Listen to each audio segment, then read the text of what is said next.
Live from the heart of the free state of New Hampshire, this is The Independents with Carla Garrick.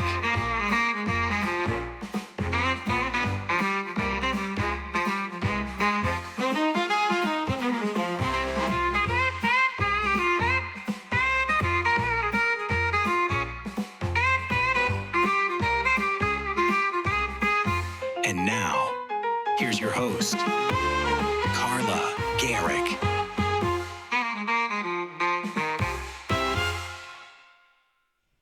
Hey, hi guys, and welcome back to The Independents. I am Carla Garrick, and I am your host for the next 30 minutes while we dissect what happened yesterday with Massie.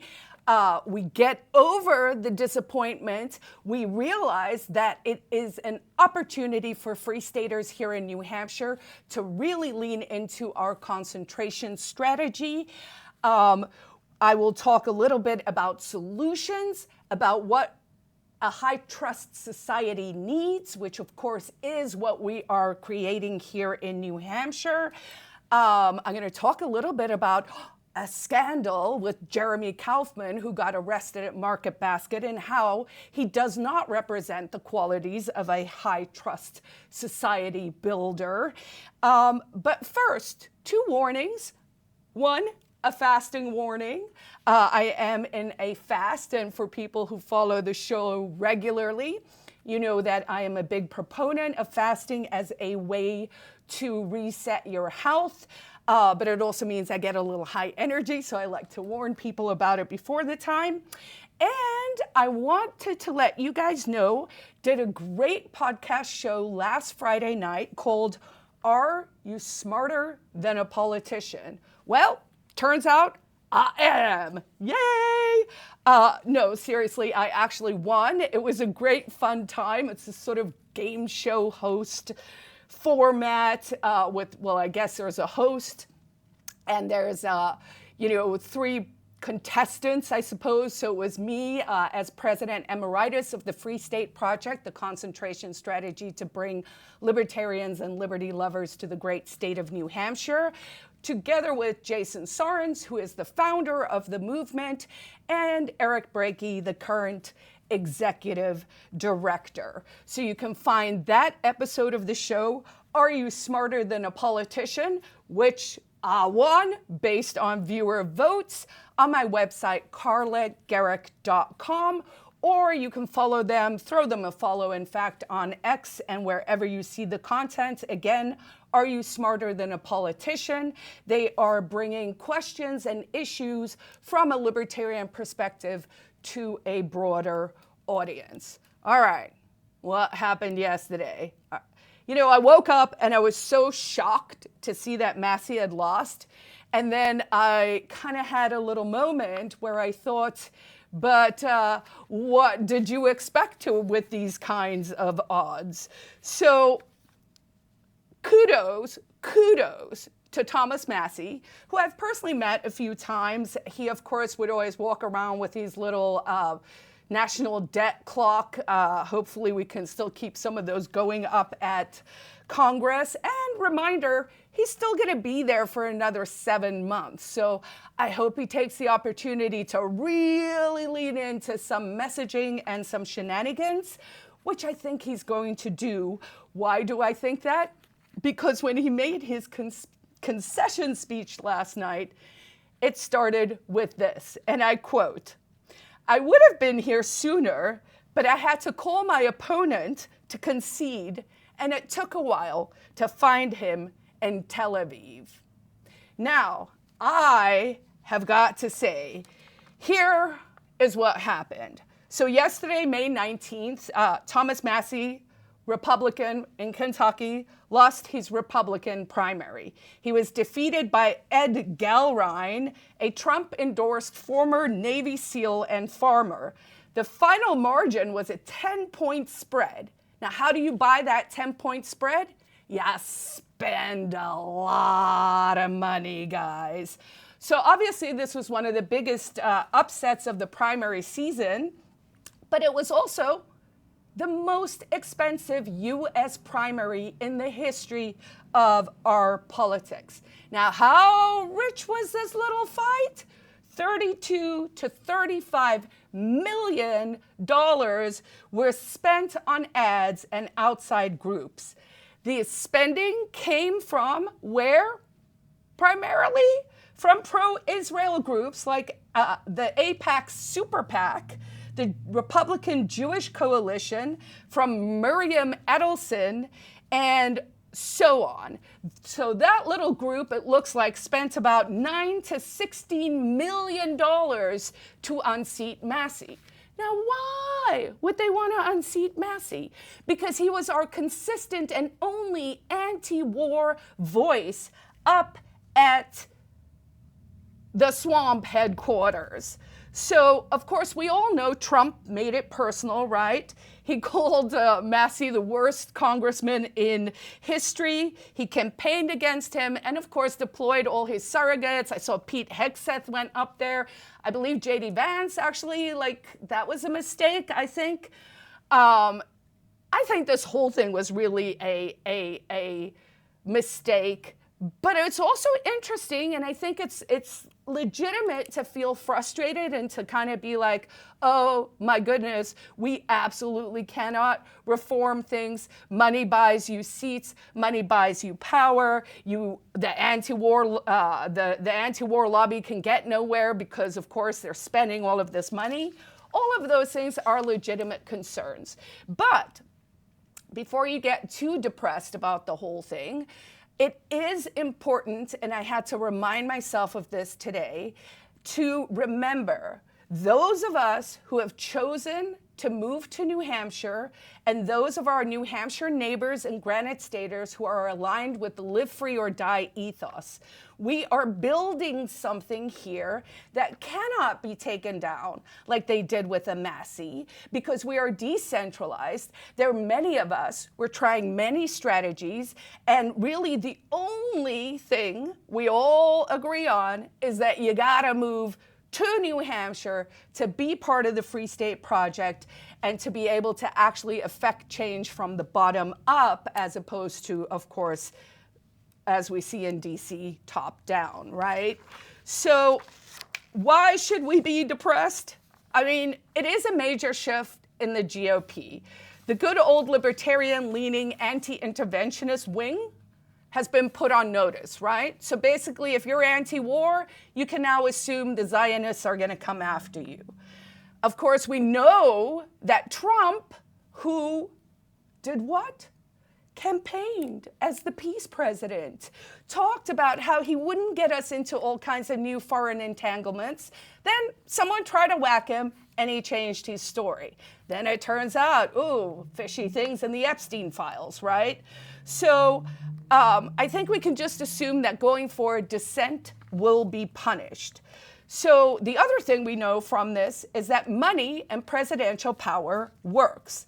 If you're in a low turnout primary, which is what happened here, right? Like in order to win in these kinds of scenarios, you have to motivate the people to come out. And I can assure you this midterm, it's gonna be hard to get the independents to come out for this midterm, which according to my show prep actually means that the GOP and the NHGOP better buckle up because I think this is gonna be a bumpy ride.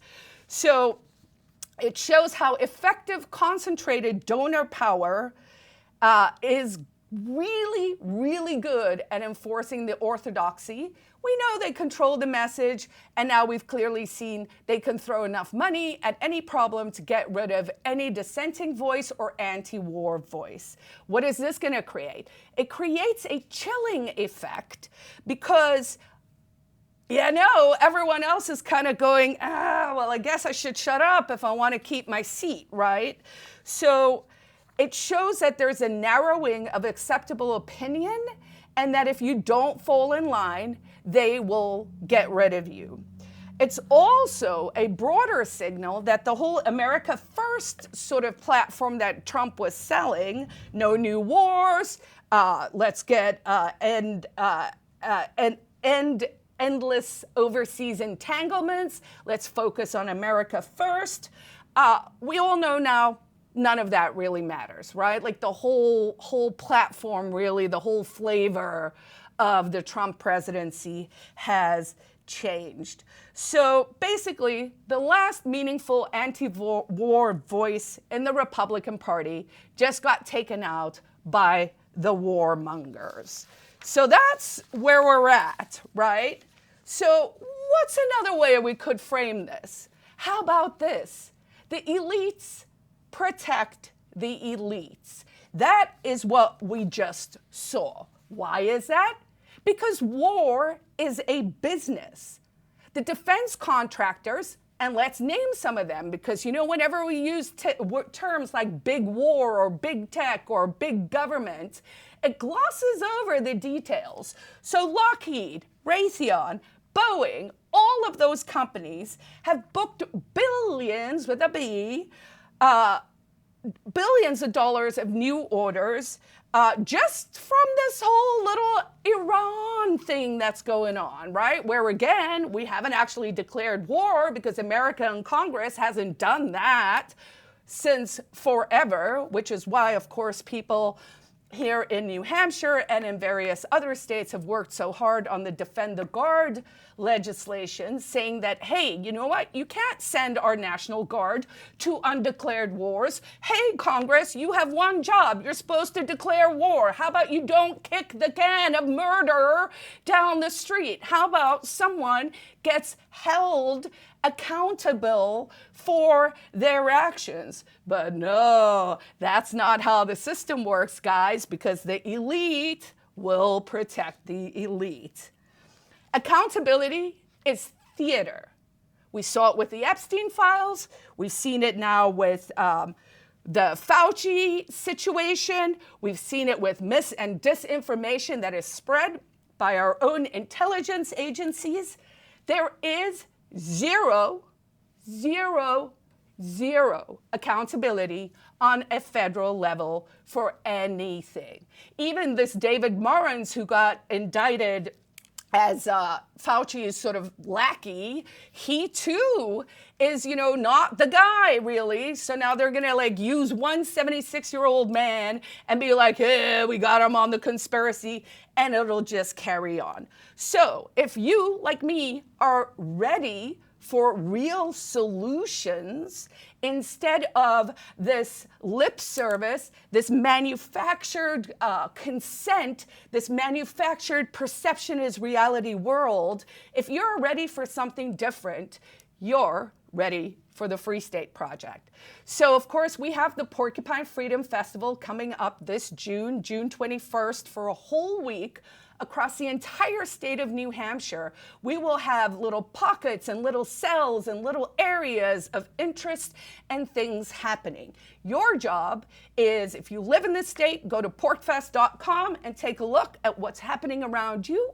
Come say hi, come meet your neighbors, come explore with us. If you don't live in the state of New Hampshire and you've been curious, especially if you live in Massachusetts, where of course now there is a millionaire's tax, or in Maine, where unfortunately things have gone pear-shaped, although I like to think that Maine is sort of our northern border and we're gonna have to, annex that coastline one day. So folks up in Maine get a bit more of a free pass from me, but come to PorcFest, come explore the different communities, come meet people like me. I will be very active at the Quill. The Quill is the oldest libertarian clubhouse in the world, actually. It's been around for about 16 years, right there on in West Manchester, here in Manchester, New Hampshire. There are various other clubs, the Pines, the Shell, everyone's doing a little something. It's going to be a really, really fun week, and it's going to be really interesting to see if this sort of spontaneous order model that we came up with for 2026 is going to work. PorcFest has been running for 23 years, I think. consecutively. So there's going to be a good time. There's going to be good stuff going on, including at the Quill. We will have Soapbox Idol on the Thursday night. We will have Artsy Fartsy on the Friday night. We will have a poker tourney on Saturday night. But during the week, we're going to have stuff going on. We're going to be walking around the neighborhood. We're going to do meet and greets, maybe some business talks, definitely some real estate talk, because you know what? If you're mad about the Massie stuff and you don't own a piece of New Hampshire, you are behind, because property rights are libertarian. Everyone should own a piece of New Hampshire, and decentralized, ground up, what we're building here is the antidote to the swamp and people like Trump, who lost his spine and who is now just part of the problem. All right, so it's a brutal pattern that you have to admit is just kind of depressing, right? So let's dive a little bit more into this money spending just for a second, right? Because what the frustration is, oh, you can buy a seat. Now, we've always kind of known that, but to see it so blatantly obvious, right, that millions of dollars are pushed into this one small primary, and they unseated a very popular 14-year congressman, right? So how does the Israel government spend money here in the United States? So one of the interesting things I noticed is, because Trump has such strong support under the evangelicals, right? And I was like, what is that nexus? Like, what's going on there? Well, it turns out AIPAC spends a lot of money courting evangelicals on pastor trips and on ambassadorships and all expense paid trips to Israel. Thousands of U.S. evangelical pastors are funded by the Israeli Foreign Ministry to train them as ambassadors. Now, you may not have noticed with this little non-war with Iran that America is basically doing the heavy lifting, spending the money, providing the munitions, and basically fighting the war as a proxy war for Israel. Again, undeclared war. And, it's unpopular, but we're going to have to look at these things correctly if we want to solve the problems. Now, again, can we solve the problems on a federal level? I don't think so. So what's the solution? Again, move to the free state of New Hampshire. So there is, just the whole ecosystem here with the pro-Israel interests in the American geopolitical sort of landscape is pretty shocking. So what you need to understand is most of this is heavily the seeming support for this war in Iran. Because let me tell you, the average American is not like, yay, my gas is $5 a gallon suddenly in New Hampshire. Now, if you live in California or one of the high tax states, that probably sounds cheap to you. Just another benefit of living in the free state. But we all know our groceries are going up. I saw a warning that, you're not going to be able to get oil for your car. There's now an oil shortage. I guess there's some food shortages coming.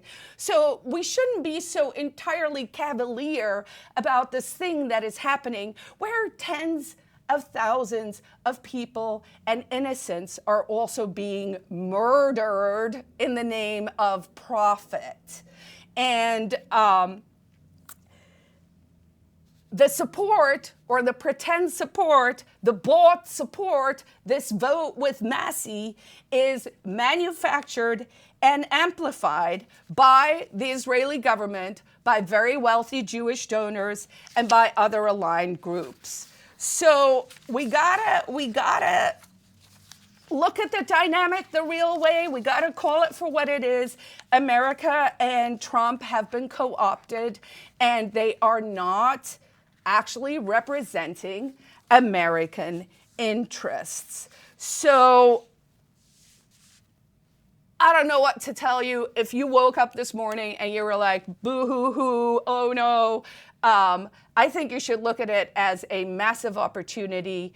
I'm looking at it as a massive opportunity that makes me feel like everything I have invested here in the state of New Hampshire for the past 20 years is a solid strategy, and I invite you to come join us. Now, shifting gears a little with the last 10 minutes I've got here, let's talk a little bit about what creates a high trust society. So here's the reality, right? If we don't want big government, if you don't want someone telling you how to live your life, then you have to be capable of restraining yourself, being rational in meat space, and being able to show up as a holistic, normal human being. High trust societies require several things. So if we're not going to have big government controlling everything, if we are not going to have top-down control, authoritarianism, although some folks do like that flavor, except when it comes for you, then we have to agree what creates a high trust society, and then we have to vet our own people against those measures. So what creates a high trust society? Let's start with predictable behavior. Predictable behavior. Hey, you're going to show up and you're going to be like, I don't know, a normal person. Okay. Or here is a normal pattern of behavior and here is a abnormal pattern of behavior. So predictable behavior. Strong reciprocity. Reciprocity is actually the oil, the lube that makes the world go around. It's that thing of, hey, I'm going to treat you decently so that you treat me decently back. So when you start to notice certain people are attacking their own kind, you might wonder what is going on. Also, for a high trust society, you need low parasitism. What does that mean? That means if you build things, build them, don't come in, steal other people's efforts. That's sort of like you didn't build that energy, right? Where people come in late and then they try and subsume other people's efforts. Also, for a high trust society, you need honesty.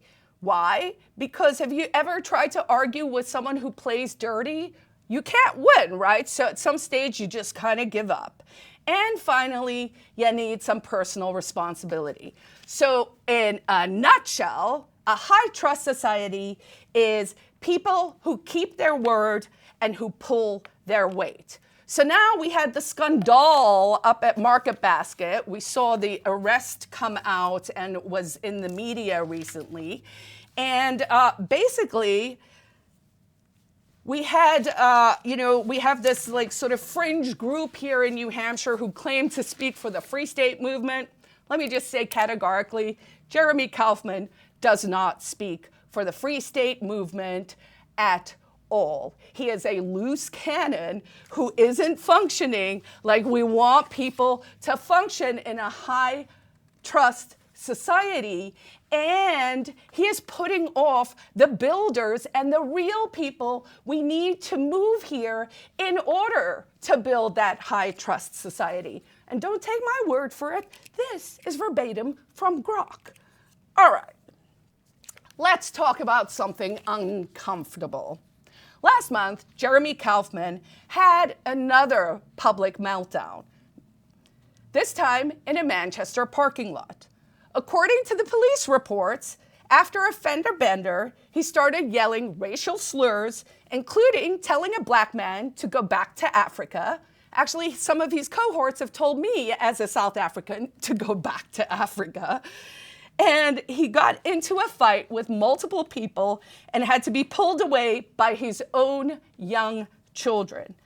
He's now facing charges for disorderly conduct and obstructing government administration. Now look, I don't think the cops should have gotten involved. Sure, that's a fine libertarian argument to make. But you know what? If you're dead and you're rolling around the streets of New Hampshire in such a way that you cannot actually rationally contain your own energy, then whether they're cops or not, at some stage, community is going to start policing itself. This was not an isolated incident. It's a pattern of behavior that we have seen now over several years. Now, I've given Jeremy a lot of rope. I actually made a mistake. I confess it here, that I should have booted him like Chris Cantwell back when we kicked him off the Free State Project board. My compassion for his partner, Rachel, and for his children was misguided. And, for that, I do apologize to the movement. But here's the reality. This kind of behavior is unacceptable. This isn't someone pretending to be a racist. This is someone yelling racist stuff in a parking lot. If you're out in the world yelling racist slurs, starting fights, having your kids have to drag you away, I genuinely hope CPS does not get involved in this. You are actively damaging our movement. So let me say this clearly and without apology. I am categorically distancing myself from Jeremy Kaufman, and I think anyone who is still supporting him should actually take a long, deep look in the mirror and be like, this edgelord who in meat space cannot behave himself, this is who you're gonna back. And then I hope you will reconsider. I also actually genuinely hope that Jeremy Kaufman goes and gets the help he needs. I think after his company was decimated by the SEC and maybe from some childhood issues, I think he needs to take a break. I think he needs to take a beat. I think he needs to go sort his crap out. So, in order to build something real that is sustainable for 20 years, like we did with the Free State Project so far, we actually have to apply standards. And I am saying this is not an acceptable standard of behavior for a high-trust society, and everyone should become a little more skeptical and a little more arm's length. It is not good for our movement. It is not good for the Free State Project. It is not good for the future we are building here in New Hampshire. So I would like to say spectacle is not what we want. It is not attracting the right kind of people, and it is putting off the actual builders that should be attracted to the movement. And how do I know? Because I talk to those people, and I'm done. So that is what I am saying here with my last minutes. I don't want the spectacle, I don't want the drama, and neither should you. I think everyone should take a long, hard look and get back to the heart of this movement. We have a massive opportunity with this Massie massacre to attract real builders to New Hampshire, and I invite you to make sure we're doing that rather than whatever this other nonsense is. All right, I'm out of time, so I will leave you with, I wish you peace, love, and understanding. Please come to PorkFest. You can find more at porkfest.com, and you can find all my content at carlagarrick.com. Thanks.